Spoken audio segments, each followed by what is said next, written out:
Sans plus attendre, je passe la parole à Monsieur Yves D'accord. Vous êtes membre de la Fondation FIFDH et bien entendu directeur général du CICR. À vous la parole, monsieur. Merci, bonjour à tous, très heureux d'être là. Je parle au nom du comité, du conseil de fondation de ce festival et je voulais peut-être partager avec vous deux choses essentielles. Le premier, c'est le sentiment très clair. Alors, vous me direz, on pourrait difficilement dire le contraire, mais le sentiment très clair que ce festival est plus important que jamais. Nous vivons, et moi je le vis très concrètement dans ma profession, un moment où les États ont de plus en plus de peine à créer le consensus nécessaire pour faire avancer les questions du droit international public en général, et des droits de l'homme et des droits humains en particulier. On vit une période aussi où il y a une véritable obsession par rapport aux questions sécuritaires en général, par rapport aussi à la question migratoire. On voit que les enjeux des droits humains se passent là-bas, mais de plus en plus aussi ici. Et dans ce cadre-là, je pense que c'est absolument fondamental que Genève ait la chance de pouvoir abriter un festival comme le FIFDH qui permet d'allier la question de l'art avec la question des droits humains. Je suis profondément convaincu, plus que jamais, qu'on doit être capable de se poser la question de où est-ce qu'on va avec les droits humains, quelles sont les grandes tendances, et en même temps de nourrir ce questionnement avec des cas très spécifiques. Et si vous regardez le programme, Isabelle va nous dire beaucoup plus par rapport au programme, et Caroline aussi, on voit qu'on a cette capacité d'articuler au fond du spécifique, très spéciaux, mais aussi évidemment en se posant toujours la question de qu'est-ce que ça veut dire pour nous tous. Je pense que c'est essentiel qu'on puisse continuer et renforcer cette dimension-là. 3 mots-clés pour moi en tout cas. Un, qualité. Regardez le programme. On a une chance incroyable d'avoir des débatteurs et débatteuses remarquables, mais aussi surtout des artistes, des films exceptionnels vraiment. Et je pense pour moi c'est un indicateur aussi de la qualité, de l'importance aussi que les gens, les artistes pensent que ce festival est. Et je pense que c'est un élément très important. Deuxième élément très important pour moi, c'est la participation. On a la chance d'avoir un festival qui est ouvert au public. Caroline me le dit encore un peu plus, et toi aussi Isabelle, sur le fait qu'il n'est pas seulement ouvert au public à Genève, et c'est essentiel, mais aussi au public du monde, et je pense que c'est important qu'on puisse le faire, et qui permet d'allier à la fois les experts, et on a beaucoup d'experts, pendant une semaine où on a aussi, comme vous le savez, le Conseil des droits de l'homme, les experts, mais aussi le public. Et je pense que c'est important qu'on puisse faire ce lien-là. Puis mon dernier point, c'est évidemment le sens qu'on veut aussi pouvoir faire un lien par rapport à la diversité. Vous avez une diversité de points de vue autour de ces 10 jours, une diversité de regards aussi, une diversité d'avis, d'opinions, d'expertise qui, à mon avis, font de ce festival un festival remarquable. Très bonne édition, très intéressante, dans une période où il faut vraiment qu'on se pose des questions ensemble et qu'on se dise que ces questions des droits humains, ce n'est pas juste pour les autres, c'est pour nous. Et ça me paraît l'élément clé. Merci. Merci, monsieur D'accord, pour cette belle introduction. Et maintenant, j'ai le plaisir de demander à la directrice générale du FIFDH, madame Isabelle Gatiquer, de bien vouloir nous dévoiler les points forts de cette édition. Vous allez prendre la parole en 2 fois, donc une première fois pour nous dévoiler les points forts de cette édition. Merci Isabelle. Merci beaucoup Louisa. Merci beaucoup Yves. Now is not the time to give up. C'est sur ces mots de Evdokia Romanova que nous lançons cette édition. Cette militante féministe vit à Samara, en Russie, où elle a été condamnée pour propagande homosexuelle. Elle a courageusement fait appel de sa décision et malgré les pressions, malgré les menaces, malgré les intimidations, elle continue son combat et cette édition lui est dédiée. Avec Evdokia, cette édition du FIFDH se veut un vibrant hommage à ces milliers d'hommes et de femmes qui, partout à travers la planète, en Syrie, en RDC, au Soudan, au Guatemala, en Chine, sont privés de lumière et de justice. Mais même écrasés, harcelés, torturés, arrêtés, ils continuent leur combat et ils nous regardent comme elles, droit dans les yeux, avec cette question. Pendant que nous avons résisté, vous, qu'avez-vous fait ? Et nous avons tous et toutes, dans cette salle, une responsabilité par rapport à cette question. Cette responsabilité est d'autant plus aiguë que nous vivons en ce moment un assaut sans précédent contre les droits humains à travers le monde. Et tout ce qui nous semblait acquis, les droits humains, la liberté d'expression, le droit d'asile, la solidarité, le droit du travail, jusqu'à notre place dans la société pour la première fois de mémoire d'homme, ici aussi, en Europe de l'Ouest, nous ne pouvons plus nous reposer sur nos acquis. Et je crois que nous sommes tous entrés dans l'ère de l'intranquillité. De cette intranquillité du monde, nous avons fait notre force. Nous avons construit ce programme avec une énergie et une détermination plus fortes que jamais. Cette 17e édition du FIFDH brûle. Elle brûle par son immense ouverture, son questionnement constant, sa réaffirmation des valeurs fondamentales et sa liberté de ton. En ce sens, le FIFDH est peut-être devenu un festival de résistance face à un monde qui semble avoir perdu sa boussole. Cette édition a été rendue possible par nos partenaires. Nous avons reçu cette année un soutien renforcé de 2 de nos partenaires principaux, la ville de Genève et le département fédéral des affaires étrangères, et créé un cercle des mécènes du FIFDH, tout comme un cercle des ambassadeurs qui nous permettent d'annoncer un budget en augmentation. Merci de tout cœur à eux et merci aussi à nos autres partenaires officiels, la Loterie Romande, la Francophonie, le Temps, la RTS, Amnesty International, l'OMCT. Merci aussi à tous ceux qui défilent derrière moi, des ONG comme nos fidèles partenaires Médecins sans frontières, l'ISHR, les fondations privées toujours plus nombreuses dont les fondations Barbour, Ultramar, Philanthropia, Pictet, la Fondation pour Genève, des partenaires académiques, des partenaires médias dont TV5 Monde, des partenaires thématiques et culturels. Et grâce au travail magnifique de la responsable du programme dans le Grand Genève, Marie Kosterhoff, 27 communes genevoises sur 45 nous soutiennent cette année. Mes collègues ont également travaillé pour convaincre des nouveaux partenaires importants, Suisse Image, Doc Society, Interpis, le Théâtre de Vidi, mais aussi des médias. Et c'est important pour le rayonnement international du festival. Des médias prestigieux rejoignent cette année le festival. L'agence France Presse, Internazionale en Italie, l'Obs et la revue 21. Merci à eux. C'est grâce à elles et eux que nous avons l'immense fierté de présenter aujourd'hui le programme d'un festival qui est en pleine expansion. On a construit une édition du festival en axe fort, nous l'entendrons tout à l'heure dans la bouche de Caroline. Nous présenterons 47 films, 200 événements, dont des débats, des lectures, des conférences, de la photographie, un hackathon, de la bande dessinée et du théâtre, ainsi que des séances pour le jeune public dans 62 lieux du Grand Genève et de la Suisse romande. Cette édition s'ouvrira le 8 mars prochain, Journée internationale des droits des femmes, en présence de Michelle Bachelet, haut-commissaire de l'ONU aux droits de l'homme, avec 300 invités du monde entier, parmi lesquels Forest Whitaker, Ai Weiwei, Roberto Saviano, Leila Slimani, Aïssa Maïga, Laurent Godet, Ratna Kapoor, ou encore le créateur d'Internet, Tim Berners-Lee, et l'écrivain Édouard Louis clôturera cette édition. Mais le cœur du festival, son ADN, ce qui fait vraiment sa force et sa spécificité, c'est le débat. Et on a été très chanceux cette année d'être rejoint par Caroline Aboussada en tant que responsable éditoriale, et c'est elle qui nous présentera le programme du forum. Merci Caroline pour tout ce travail. Merci à vous. Bonjour à tous.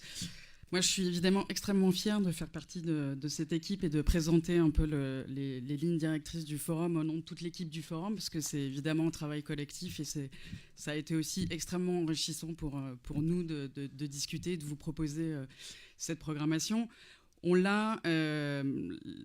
L'idée de base de ce forum, c'est parti du dernier post Facebook Heather Heyer qui a été tuée à Charlottesville en 2017, avait écrit, elle disait « If you're not outraged, you're not paying attention ». Si vous n'êtes pas indigné, c'est que vous ne faites pas attention et vous ne faites pas attention à la réalité. On est vraiment parti de ça et on s'est dit il faut qu'on soit aussi capable de dépasser cette indignation et puis de proposer des modes d'engagement et des modes d'engagement avec une réalité qui, comme Isabelle et Yves l'ont dit, semble un petit peu sombre en ce moment. Et du coup, on a vraiment construit ce programme sur cette base-là en se disant on voudrait pouvoir donner aux gens qui vont venir des clés pour comprendre cette réalité. On voudrait aussi leur donner des outils d'engagement avec cette réalité pour qu'ils puissent se l'approprier et qu'ils puissent devenir aussi acteurs de ce monde et que chacun en fait prenne ses responsabilités par rapport à ça. On a trois fils rouges un peu qu'on a tirés. Le premier, c'était autour des questions de comment finalement peut-on sortir de sa condition ou pourquoi on se retrouve avec des gens qui ont envie de sortir de leurs conditions, que ce soit une condition humaine, on va parler transhumanisme, de sa condition sociale, et évidemment Roberto Saviano et un peu tout son travail autour de on aura une discussion autour de son livre Piranha, va évidemment nous parler de ça. On va parler d'ultra-violence aussi, parce qu'on va faire des liens avec ce qui s'est passé en Irak et ailleurs, mais vraiment sortir de sa condition sociale via les migrations. Évidemment que les migrations vont être un élément majeur de ce qu'on voudrait partager avec vous. Donc ça, vraiment sortir de sa condition, c'est un peu le premier point. Le deuxième point, et ça c'est un peu nos obsessions personnelles peut-être dans l'équipe du forum, c'était vraiment comment réussir à mobiliser les citoyens, comment réussir à les engager, comment permettre de repenser le lien social, le contrat social. Et je pense qu'on en a besoin aujourd'hui plus que jamais. Donc on va évidemment parler populisme, mais avec un aspect vraiment... on a demandé à 3 femmes extrêmement engagées de nous donner leur vision du populisme. On a plusieurs événements autour de cette question-là qui nous paraît absolument centrale. Et évidemment, on essaiera de tirer le fil du contrat social en Irak, en République démocratique du Congo, ailleurs. Enfin, on a vraiment essayé de vous proposer aussi un forum qui adressera un peu toutes les... Voilà, c'est extrêmement difficile de choisir. Malheureusement, il y a tellement de situations dont il faudrait qu'on parle. Il y aura forcément des situations dont on ne parlera pas, mais en tout cas, elles restent présentes en tête. Mais voilà, il a fallu faire des choix. Et le troisième axe, c'était d'essayer de réfléchir finalement à quel est le niveau d'engagement possible. Parce que évidemment qu'un des constats qu'on a fait, c'était l'affaiblissement du multilatéralisme et puis des organisations multilatérales. La difficulté qu'ont les États finalement à se réapproprier un peu ces questions sociales.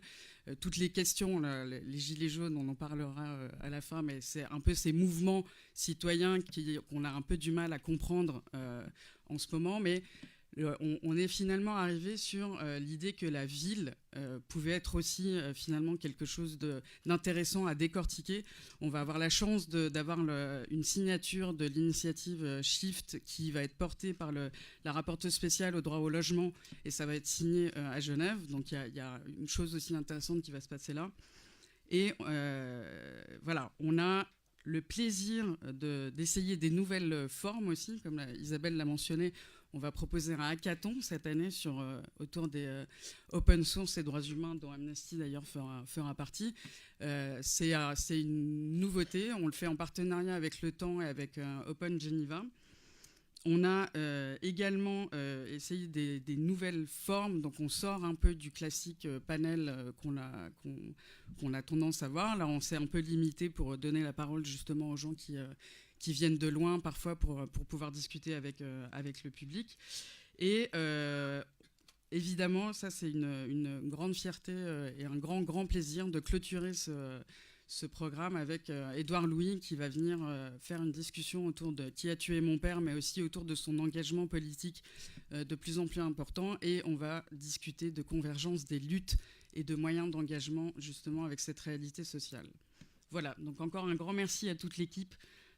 Parce que voilà, moi c'est, comme Isabelle a mentionné, c'est ma première édition et on a une équipe exceptionnelle et on est extrêmement content de vous présenter ce programme et de pouvoir en discuter avec vous. Merci. Merci Caroline. Et maintenant, j'ai le plaisir de donner la parole à Madame Manon Chic. Vous êtes la directrice générale d'Amnesty International Suisse. Sinon, je vous prête le mien.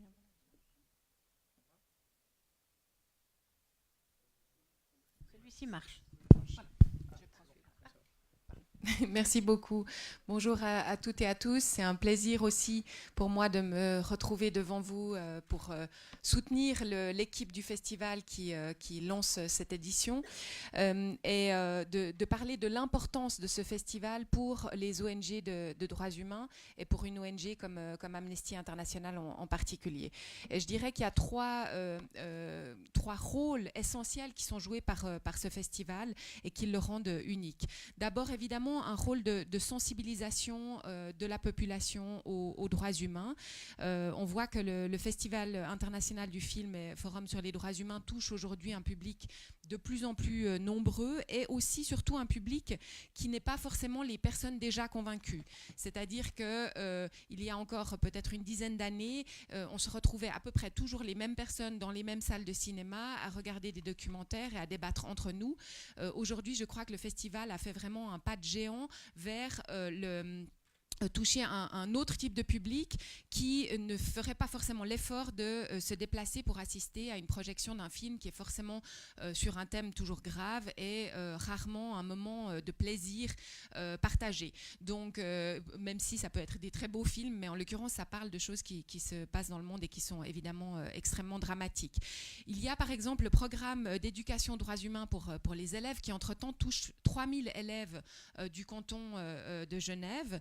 Il y a toute la question de la décentralisation dans les quartiers, dans les communes à Genève, mais aussi dans d'autres villes de Suisse romande. Il y a aussi le fait de s'adresser à un public, par exemple, dans des centres pour requérants d'asile ou dans des lieux de détention. Et tout cela, je crois qu'on le doit vraiment à la directrice Isabelle Gatiker, qui a fait un travail formidable pour essayer d'étendre en fait le public qui est...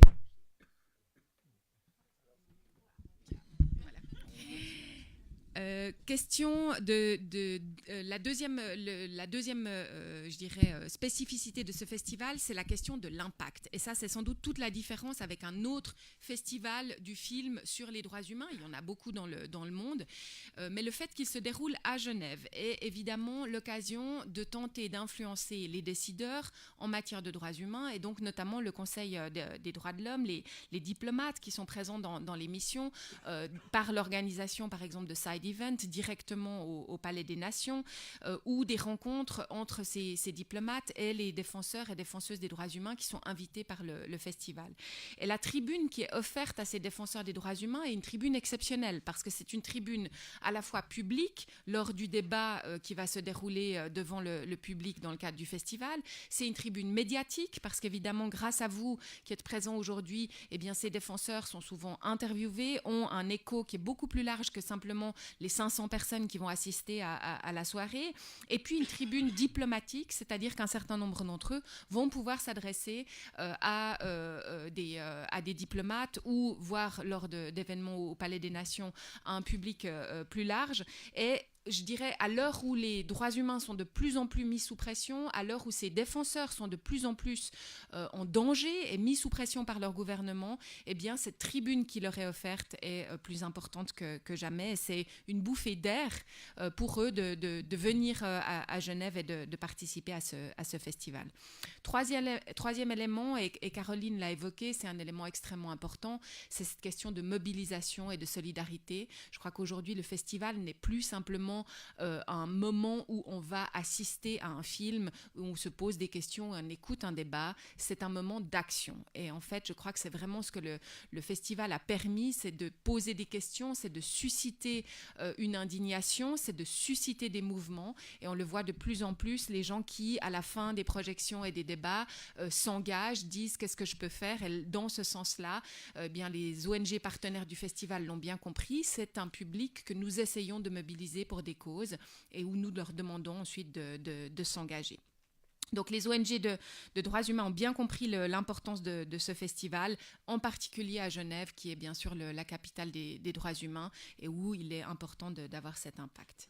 Je terminerai en disant que depuis quelques années déjà, il y a un accent qui est mis sur les droits des femmes par le festival. Cette année, le festival s'ouvre un 8 mars, journée internationale des droits des femmes, avec une projection d'un documentaire exceptionnel sur Nadia Mourad, qui est prix Nobel de la paix, cette femme yézidi qui s'est battue pour les survivantes des violences sexuelles en Irak. Et donc, je crois qu'on voit aujourd'hui la persistance du combat qui est mené par le festival sur cette thématique. Denis Mukwege, l'autre lauréat du prix Nobel de la paix, était invité il y a 2 ans. Et donc il y a effectivement cet engagement qui se poursuit sur cette question des droits des femmes, qui reste une thématique non seulement le 8 mars, mais qui sera transversale au festival. Et je suis ravie que cette attention particulière soit portée sur ce moment. Donc on attend tous le festival avec une impatience non dissimulée. Chaque année, c'est le cas. Chaque année, le moment où le programme sort, on l'épluche et on se dit à quelle projection, quel débat aller assister. Et je crois qu'effectivement, on est à chaque fois récompensé. Donc merci à toute l'équipe pour ce travail formidable. Merci beaucoup, Manon. Et si le cinéma pouvait changer le monde ? C'est la question que se posent de plus en plus de cinéastes, mais c'est une question que se pose aussi un public de plus en plus nombreux.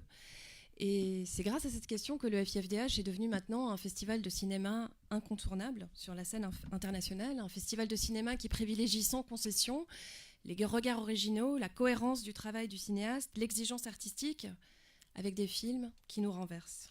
Mais c'est aussi, comme l'a dit Manon, un festival qui permet à ces films d'avoir un impact concret dans le monde d'aujourd'hui. Et je vous propose de découvrir une sélection, un trailer de la sélection de cette année.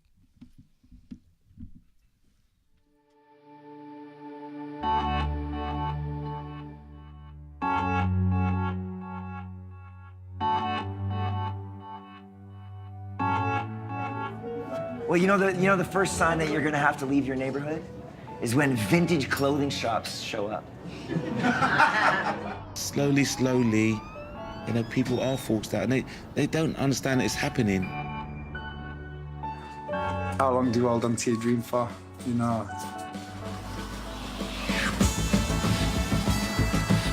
Beast Boost crew, are you ready?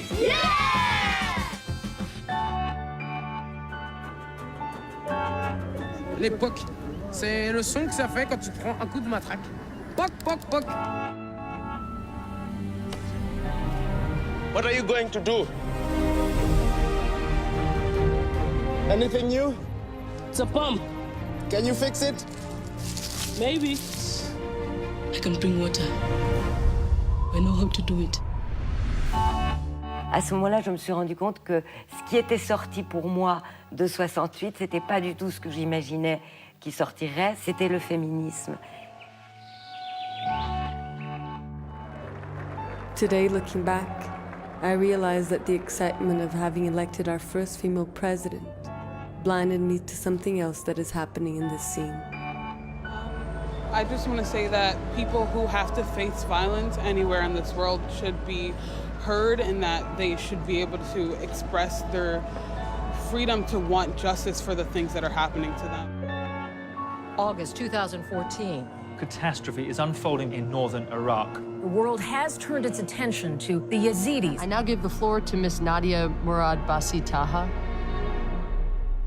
Thank you.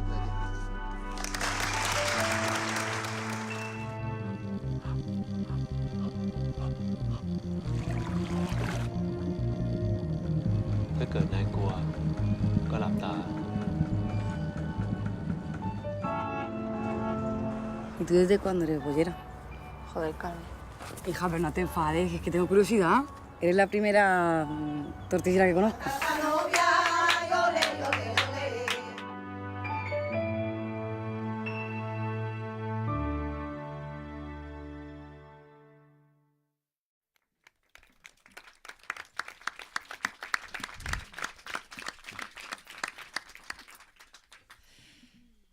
Quasiment, comme chaque année, quasiment la moitié des films ont été réalisés par des femmes, mais ce qui est encore plus important, c'est que cette année, pour la première fois, la grande majorité des protagonistes des films sont des femmes. Ce sont des femmes fortes, des femmes qui, malgré un contexte difficile ou insoutenable, se soulèvent pour changer les choses et pour agir sur le cours de leur vie.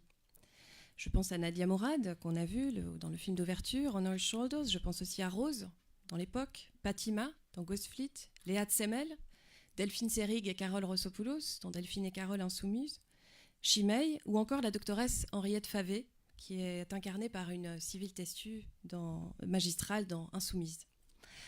Autre point fort cette année, des nombreux films participent à mettre en lumière des populations peu connues ou des causes dont on ne parle pas ou très peu et qui participent en fait à rendre visible l'invisible. Les survivants du génocide, dans le film Les tombeaux sans nom de Ritipan, celles et ceux qui, en Israël ou en Palestine, luttent encore pour la paix, incarnés par Amos Gitaï, les Sahraouis au Sahara occidental, dans Hamada, les pêcheurs de crevettes esclaves en Thaïlande, dans Ghost Fleet, ou de manière plus proche d'ici, à Genève, avec le film Opération Papyrus, présenté en première mondiale, qui raconte ce que vivent les personnes sans statut légal à Genève. La sélection propose aussi cette année une diversité époustouflante de regards, avec des films réalisés en caméra portée, comme Still Recording, primé à Venise, des films historiques, comme Another Day of Life ou The Boy Who Harnessed the Wind, Des films qui réussissent un travail de montage absolument époustouflant, The Edge of Democracy, on l'a vu, qui parle de la chute de Dilma Rousseff et de Lula. Des films profondément poétiques, comme Mantarai, ou encore des films tournés presque clandestinement, comme le film Shimai de Andy Cohen, qui nous vaudra la visite surprise de son producteur exécutif, l'artiste chinois Ai Weiwei. Des nombreux films suisses sont présentés cette année, coproduits par la RTS. On a déjà parlé d'Opération Papyrus, de Delphine et Carole Insoumises, de Insoumise aussi de Laura Casador, mais aussi La preuve scientifique de l'existence de Dieu de Fred Baïf, L'Apollon de Gaza de Nicolas Vadimov, Dick Marty, Un cri pour la justice de Fulvio Bernasconi, et ainsi que des films coproduits avec la Suisse comme Léa Tsemel, avocate, qui a été produit par Close Up Film à Genève, tout juste présenté au Festival de Sundance. Un immense merci à Daphne Rosa et à Yasmine Bazic, nos programmatrices, qui ont réalisé cette année un immense travail pour cette sélection. Ces films seront jugés par des jurys prestigieux cette année. Donc le jury documentaire sera présidé par l'écrivaine franco-marocaine Leila Slimani. Et le jury fiction sera présidé par Pat Mitchell, immense figure des médias américains féministes. Toujours autour de la question « Le cinéma peut-il changer le monde ?», ma collègue Laura Longobardi présente cette année pour la première fois un programme professionnel de haut vol en partenariat avec les Britanniques de Doc Society qui se penchera sur l'impact des films avec pour objectif de faire du FIFDH une plateforme internationale pour les cinéastes suisses et du monde entier. L'impact, c'est une question qui parle aux jeunes. Les jeunes forment 40% de notre public, on l'a mesuré l'année dernière, oui, 40% de notre public à moins de 35 ans. C'est aussi un festival, comme l'a dit Manon, qui touche toutes les couches sociales à Genève. Et cette année, donc, le programme pédagogique, en partenariat avec Amnesty International, va s'étendre à des nouveaux établissements avec pour objectif de doubler le nombre d'élèves qui assistent au festival, y compris évidemment dans les écoles spécialisées et les écoles d'apprentissage. Autre soirée marquante qui parlera aux jeunes, Léo Kahneman, fondateur et président d'honneur du festival, présentera cette année, dans le cadre de sa carte blanche, une soirée importante, Agir sans plus tarder, transition écologique et droits humains, où sera présenté le film Après-demain, en présence de son co-réalisateur Cyril Dion, ainsi que le militant pacifiste indien Raja Gopal, initiateur de la marche mondiale pour la justice climatique. Année d'exploration, on explorera cette année aussi des autres formes artistiques qui permettent de toucher, de sensibiliser, de raconter le monde. L'artiste à l'honneur du festival cette année, c'est Bruno Boudjelal, photographe franco-marocain, membre de l'agence Vue, et il va s'emparer de rue de Genève. On va présenter une exposition juste en face de la gare Cornavin, sur la rue du Mont-Blanc, qui a été réalisée ici en résidence, en partenariat avec la commune de Meyrin. Il a pris en photo et rencontré des habitants de Genève arrivés ici dans des conditions difficiles en leur lançant un défi. Nous ne mourrons pas fatigués. L'exposition parle de ce qui les aide à tenir, à survivre ou tout simplement à vivre. Nous présenterons également des rencontres avec des écrivains de stature internationale, Léla Slimani bien sûr, mais également Laurent Godet qui revient au festival. Il revient pour présenter son nouveau livre Salina, mais il fera aussi une lecture d'une pièce de théâtre qui nous tient particulièrement à cœur. C'est sa toute dernière pièce. Elle s'appelle Et les colosses tomberont, et elle lui a été inspirée par les films du FIFDH. Donc le festival inspire des créateurs. Nous avons également approfondi notre programme de cohésion sociale sous la houlette de Leila Alonso et James Berkla-Lewis avec des événements qui permettent à des personnes qui n'ont pas ou peu accès à des festivals de cinéma et à des débats de venir se joindre à nous. Claudia Dessolis a renforcé son programme dans les prisons genevoises avec cette année une visite de Ruth Dreyfus qui ira à La Brena et à Chandolon présenter le film de The Sentence. Et la comédienne Aïssa Maïga ira également présenter le film The Boy Who Harnessed the Wind au centre d'hébergement de personnes migrantes d'État. Ce festival doit continuer à se repenser, doit continuer à réfléchir. On peut encore plus continuer à réfléchir sur le long terme et nous avons lancé un défi cette année à deux personnalités complémentaires, la youtubeuse La Carologie et l'ancien journaliste de l'ancienne Plume de Libération, François Sergent, de venir observer le festival, de venir regarder, écouter. Et en fin d'édition, ils viendront partager avec nous, avec l'équipe et avec vous, le public, leurs impressions, leurs sentiments et leurs pensées pour la suite. Ce programme a été conçu avec une équipe formidable et un conseil de fondation tout aussi formidable qui partage cet esprit d'insoumission, de liberté, de questionnement constant. Et je les remercie du fond du cœur et la plupart d'entre eux sont dans cette salle et je crois qu'on peut les applaudir.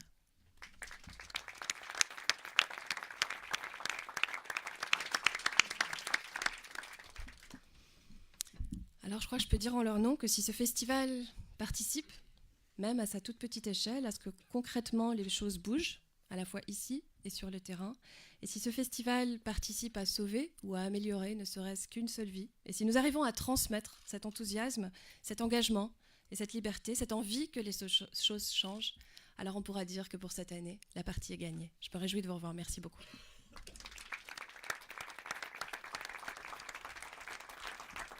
Merci Isabelle. Et maintenant, mesdames et messieurs, la parole est à vous. Si des journalistes souhaitent poser une question, c'est le moment. Je vois Laurent Sierrault de l'ATS. On va demander à Canel de bien vouloir te passer le micro.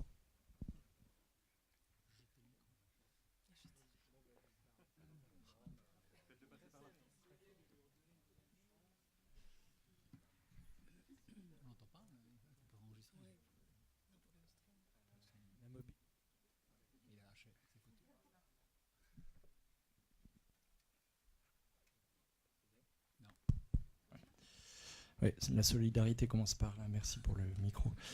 Donc Laurent Sierrault pour l'ATS. Yves D'accord tout à l'heure a dit les enjeux liés aux droits de l'homme sont de plus en plus ici. Et puis Manon Chic et Isabelle, vous avez évoqué l'importance aussi d'avoir un impact. La Suisse a été passablement égratignée ces derniers mois, que ce soit sur le traité pour les armes, contre les armes nucléaires, que ce soit sur l'Aquarius, sur le pacte mondial des migrations.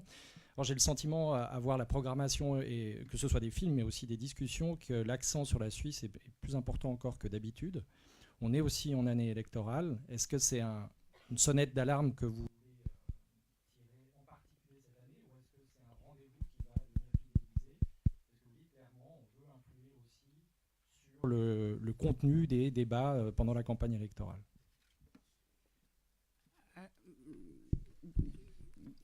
Alors, par rapport à la campagne électorale, je ne sais pas, mais en tout cas par rapport à une prise de conscience du questionnement qu'il y a autour de ces fameuses valeurs suisses et des petits craquellements qu'on a vus à droite à gauche dans les prises d'opposition publiques, notamment sur le Global Compact on Migration et sur d'autres sujets, on a effectivement décidé de réfléchir à ça et du coup de réfléchir à ça avec des personnes qui ont aussi été engagées et qui ont peut-être réussi à amener des voix un peu dissonantes dans des consensus helvétiques. Donc on a un panel qui s'appelle Une croix sur les valeurs suisses, qui réunit Tim Guldiman, Dick Marty et Christine Berly, animé par Serge Michel. Et l'idée, c'est vraiment de réfléchir à tout ça. Et on a aussi essayé évidemment de questionner un peu cette particularité suisse sur d'autres débats, notamment sur la criminalisation de la solidarité et sur d'autres thématiques. Opération Papyrus, évidemment, qui sera une soirée particulièrement marquante où vont assister 3 conseillers d'État en exercice. Mais plus généralement, je pense que la question qu'on s'est posée, c'est pas seulement par rapport à la Suisse, c'est vraiment la question du ici et ailleurs. Et au fond, moi, si je regarde ce qui est en train de se passer, ce que je vois, c'est que nos sociétés aujourd'hui ne peuvent plus simplement penser en ce qui se passe en Syrie ou ce qui se passe au Sahel comme quelque chose qui se passe loin. On voit bien que les impacts sont très directs par rapport à nos propres sociétés. Et je trouve que c'est intéressant de réfléchir. Je ne pense pas qu'il y a une ambition d'influencer la campagne électorale, mais il y a une ambition, par contre, effectivement, on se pose la question de ici et ailleurs, et qu'est-ce que je dois faire moi, et quel est l'engagement, quel questionnement ça pose, et ce qui se passe là-bas, de l'impact sur ici. Je pense qu'il y a vraiment un enjeu par rapport à ces questions-là. Et oui, la Suisse fait partie de ce monde-là aussi. Et les questions qui se posent, elles sont importantes. Une chose qui, moi, me frappe vraiment comme membre du Conseil de Fondation, mais aussi dans mon rôle de directeur général du CICR, c'est comme depuis 10 ans, l'arsenal législatif a changé en Europe, y compris en Suisse. Et c'est des questions qui valent vraiment la peine de se poser.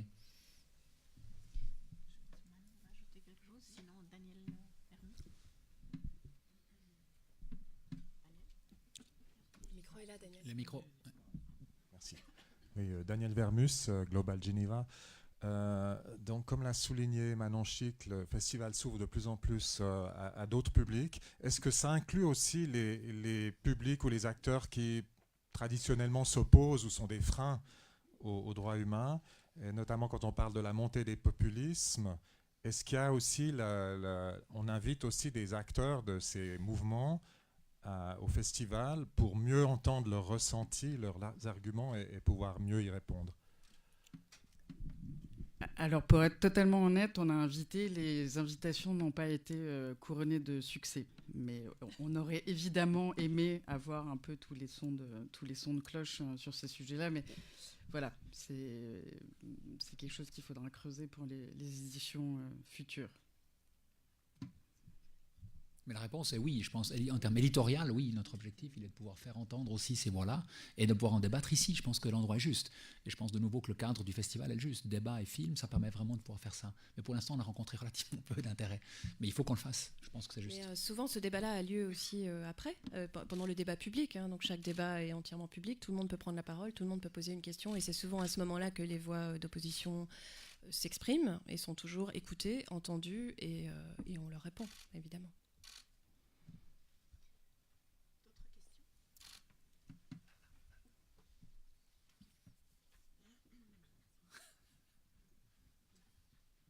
Bonjour, Lara Ricci, journaliste italienne de Sole 24 Ore.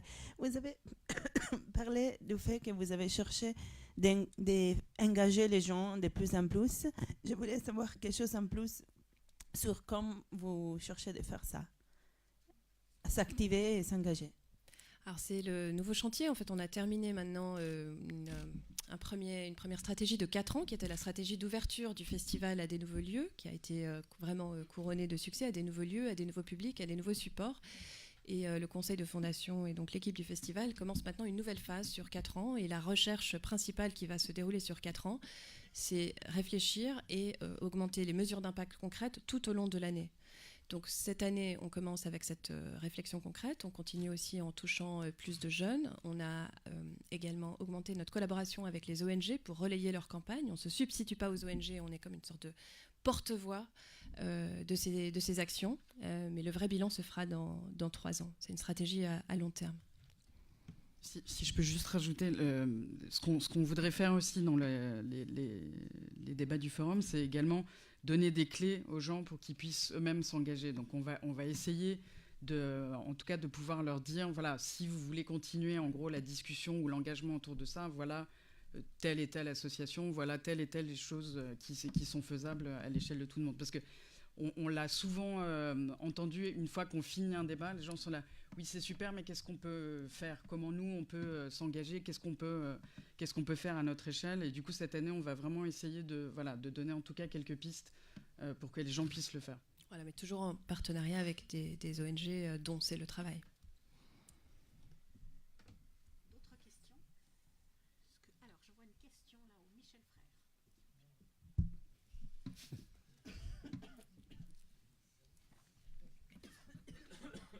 Oui, bonjour, Michel Frère du Dauphiné Libéré. Bon, ceux qui me connaissent, je fais toujours le point sur les manques, mais peut-être qu'il n'y a pas manque. Je viens de découvrir le programme. Il ne m'a pas semblé de voir un débat sur le lobbying militaro-industriel, sur l'armement, avec quelque chose qui me touche beaucoup, c'est ce qui se passe au Yémen. Là derrière, il y a la France, indirectement. Et ce qui se passe aussi chez nous actuellement, mais du côté de la police, puisque, si j'ai bien compris, le LBD est fabriqué en Suisse. Voilà, donc je ne sais pas si vous l'avez prévu, peut-être que vous l'avez prévu, mais ce serait bon pour l'année prochaine qu'on puisse travailler là-dessus. C'est une des pistes qui ont été abordées cette année. Alors évidemment, notre manque, c'est qu'il faut toujours un film pour parler d'un sujet, et il n'y a pas encore de film qui a été fait sur la question, mais plusieurs sont en préparation, donc un qui est coproduit par Arte et qu'on compte bien présenter l'année prochaine. Alors bien sûr, chaque année, il faut faire des choix. On a parlé du Yémen il y a 2 ans, lors d'une soirée qui a été extrêmement marquante, alors qu'on ne parlait pas encore du Yémen. Je crois que le point fort du festival, c'est d'anticiper ceux dont on va parler dans les mois futurs, ou en tout cas de privilégier ces deux approches. Mais bien sûr que la Suisse est chaque année pointée du doigt à travers le festival, et que c'est une des questions qu'il faudra aborder l'année prochaine, notamment sur l'angle de l'armement, absolument. D'autres questions? Alors, une question ici, Jean-Luc, et ensuite Boris.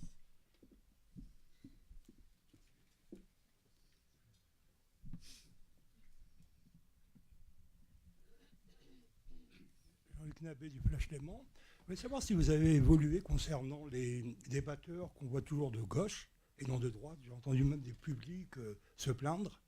Et je fais allusion à Amos Kitaï, qui est un gauchiste qui attaque toujours systématiquement Netanyahou. Je voudrais savoir s'il y a une évolution au niveau de pratiquement tous les pays, le débat. n'aborde pas les invités sous un angle de droite ou de gauche. C'est pas du tout une question qu'on se pose. Nous, ce qui nous intéresse, évidemment, c'est la pertinence de ce qu'ils ont à dire, de leur engagement, de pourquoi ils s'engagent. Donc la plupart des invités, je pourrais même pas vous dire pour qui ils votent. Ce que je sais, c'est que c'est des personnes qui sont pertinentes, engagées, avec des points de vue. Alors, je sais pas, sur le débat sur le valeur suisse, Dick Marty, PLR, a été invité. Est-ce que ça vous suffit? Je suis pas sûre que ce soit l'angle le plus pertinent. Mais en tout cas, oui, le travail chaque année est refait pour avoir des points de vue plus complémentaires. Des vrais débats, parce que c'est toujours à un sens. Donc c'est toujours plus ou moins un sens. Ça serait bien d'avoir quelquefois des opposants sur le politiquement correct. Un cinéaste proche de Netanyahou? Il y a eu entre autres, mais il y a beaucoup ici d'autres pays. Et j'ai entendu même des gens se plaindre. Mais peut-être si je peux juste ajouter quelque chose, le festival, déjà depuis des années, essaye effectivement à de nombreuses reprises de donner aussi la parole, par exemple, à des ambassadeurs. Hein. Et puis je rappelle le débat sur le Yémen et le rôle de l'Arabie Saoudite. Eh bien, jusqu'au dernier moment, on avait espéré qu'effectivement quelqu'un représente l'ambassade d'Arabie Saoudite, ce qu'ils ont préféré ne pas faire. Pourtant, on ne leur réservait pas un sort terrible en venant dans la salle, comme eux le réservent parfois à leurs ressortissants. Mais disons qu'il y avait cette ouverture au dialogue et que cette ouverture au dialogue est parfois refusée. Donc je crois que ça, c'est une vraie question. Vous avez raison de la mettre sur la table. Il ne faut pas toujours reprocher au festival qu'il n'y a pas forcément toutes les voix qui sont représentées. Il y a des gens qui ne veulent pas débattre quand on parle de droits humains. Qu'ils soient de gauche ou de droite, d'ailleurs.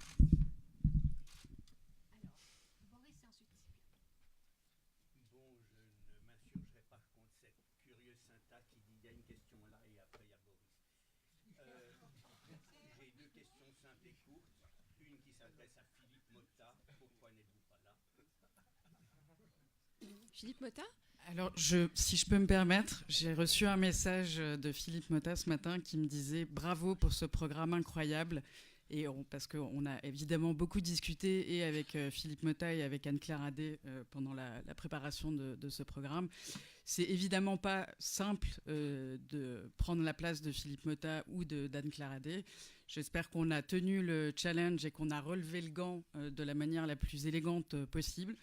Mais en tout cas, j'espère aussi avoir le plaisir de voir Philippe Motta dans ces débats. Mais voilà, je pense qu'il y a... Oui, bien sûr. Non, non, mais... Bien sûr, non.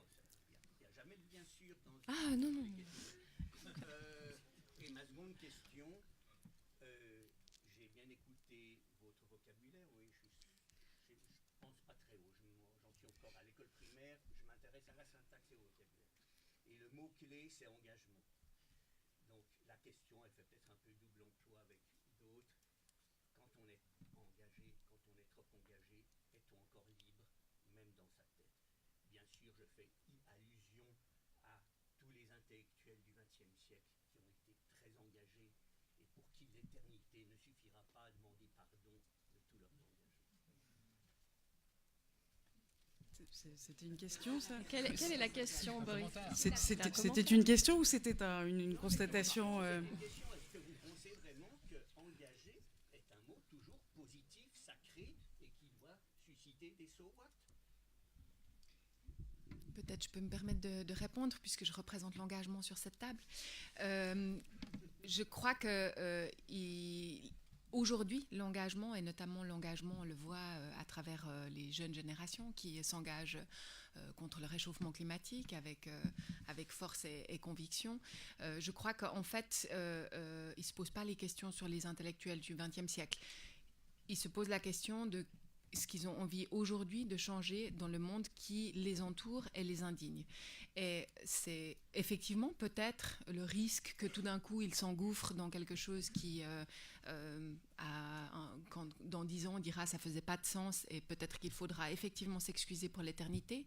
J'espère que les personnes qui aujourd'hui s'engagent pour les droits humains sont conscientes de ce risque, mais je crois qu'elles ont aussi une autre ouverture et un accès à d'autres informations qu'on ne l'avait à l'époque. je connais quand même pas mal de gens qui se sont engagés dans les années 70 qui, après, effectivement, ont dit on n'avait peut-être pas accès à toutes les informations qu'il aurait fallu avoir quand on s'engageait pour Mao en Chine, par exemple. Donc, j'espère aujourd'hui que cette information est disponible, que les jeunes se rendent compte qu'ils ont la possibilité de différentes causes à soutenir. Et d'ailleurs, ils le font. Ils sont actifs pas seulement sur les questions de changement climatique, mais aussi par rapport à des causes qui les concernent beaucoup plus proches. Par exemple, la question de la solidarité avec les migrants. Et on voit qu'ils peuvent effectivement passer d'une cause à l'autre. J'espère qu'ils n'auront jamais à le regretter et à s'en excuser. Merci. Alors, Sylvia avait une question aussi. Je crois que vous devez vous en aller, malheureusement, Monsieur Yves D'accord. Est-ce qu'il y a une dernière question peut-être pour Yves D'accord avant qu'il ne nous quitte? Je pense qu'elle est un peu pour tout le monde. En fait, je ne sais pas si vous avez pu voir dans les médias ces derniers jours, mais le prix Martin Ennals a suscité pas mal de remous, pas cette année, mais plutôt il y a 2 ans. En gros, pour faire clair, c'est le fait de distinguer un défenseur des droits humains. Ça ne plaît pas forcément au pays dont ressort la personne en question. Est-ce qu'à ce niveau-là, vous avez une totale liberté justement d'inviter des dissidents ou justement des personnes qui dans leur pays subissent des pressions? Vous-même, vous êtes libre de pression ou... On a cette chance incroyable en Suisse d'être absolument libre de questions. Je pense que vous savez, on a organisé une tournée dans 45 pays cette année. J'ai la chance, on l'a clôturée au Caire. Et devant une salle pleine, j'ai eu la chance de dire, donc le département fédéral des affaires étrangères soutient cette tournée. Et j'ai expliqué aux personnes en Égypte que le refus de la Suisse d'adhérer au Global Compact et la vente d'armes en Suisse me choquait, que je trouvais ça scandaleux et indigne de mon pays. Et je leur ai bien signalé que je le disais devant les personnes du DFAE qui soutiennent d'ailleurs le festival et que ça posait aucun problème. Donc oui, on a encore cette chance. On a cette chance d'être aussi à Genève où il y a cette longue tradition du contrat social et du débat qui nourrit la démocratie. La démocratie, c'est quelque chose de vivant, je crois, qu'il faut constamment repenser. Martin Ennals, c'était aussi dans le contexte genevois, c'est pour ça que je me permettais de vous poser la question. Donc le prix Martin Ennals n'a pas eu de pression de Genève, il y a eu des pressions des Émirats Arabes Unis, donc évidemment ça arrive qu'il y ait des pressions des États, ça arrive même lors de chaque édition, mais là aussi on a cette chance-là de protéger. Merci. Très bien, merci. Nous remercions Yves D'accord et nous allons prendre encore une ou deux questions. Oui, madame? Oui, en fait, j'ai une question qui est en rapport avec l'autre question. Donc, je suis Jasmine Kay pour Forum Asile. Et je voulais savoir si la tournée qui a eu lieu cette année, où vous avez fait 45 pays, est-ce que ça a eu une influence sur la programmation de cette année, du festival de cette année? Et en quoi ça a influencé le fait de partir dans différents pays, de rencontrer différentes cultures et de montrer justement... Ça a été une expérience absolument passionnante et réussie. Alors on a dû renoncer à 2 étapes. On a dû renoncer à Pékin et on a dû renoncer à l'Arabie Saoudite. C'était 2 semaines après l'affaire Khashoggi. Donc voilà. Mais sinon, toutes les autres étapes ont été des expériences mais extraordinaires. Donc on commence à recevoir maintenant à peu près tous les retours des ambassades avec une participation active de la société civile sur place et des jeunes et des écoles. On continue cette tournée, ça c'est la première chose. Elle recommence cette année, mais avec 15 étapes au lieu de 45. Et je crois que ça a été le plus important, c'est que ça nous a permis aussi de créer un réseau sur place avec des défenseurs des droits et des défenseuses des droits humains qui ont été invités à participer au débat et qui ont entendu parler du festival, qui nous ont permis aussi d'enrichir les débats de cette année. Merci. Est-ce qu'il y a une dernière question ? Si tel n'est pas le cas, on va proposer aux journalistes qui souhaitent faire des interviews one-to-one d'avoir un petit moment avec nos intervenantes pour pouvoir le faire. Pour les autres personnes, je les invite à rejoindre le bar puisque nous allons avoir un apéritif. Vous dire aussi qu'à partir de 13h, nous aurons sur le nouveau site du FIFDH toutes les informations, que les accréditations sont aussi ouvertes en ligne. Je tiens à remercier aussi toute l'équipe presse, communication, information. Vous pouvez revenir vers nous, vers Sarah Dominguez et Canel Labro, pour toutes les questions que vous aurez du point de vue du programme, des accréditations et autres. Je tiens à vous remercier au nom de toute l'équipe également presse et communication pour votre présence ici et je me réjouis de vous revoir pendant le festival. Merci.